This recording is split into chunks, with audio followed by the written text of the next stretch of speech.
o'clock and only on KRDO, a new effort to honor fallen officers in the U.S. Two retired East Coast police officers now living in Cripple Creek are part of what could be a huge undertaking. They want to create a national cemetery for law enforcement officers. KRDO News Channel 13 Scott Harrison is live at Memorial Park in the Springs, where local fallen officers are honored every year. Scott, organizers also want to build a museum as part of this project.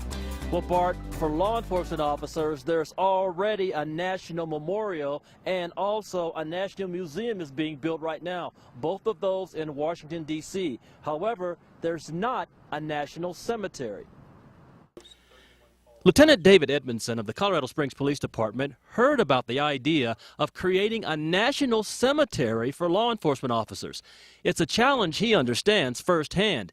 Edmondson is currently trying to raise $1 million for a permanent memorial to honor fallen officers in the Pikes Peak region. That it's also a very large endeavor, especially when you're looking for real estate for a cemetery in some place, you know, let's say it is in D.C., that's going to be a challenge.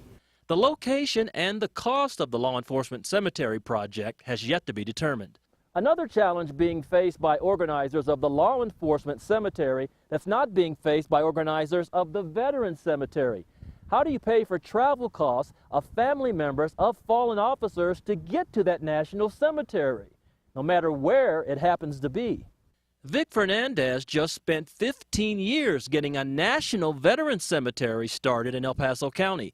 He says the Cripple Creek retired officers will need plenty of time, money, and support.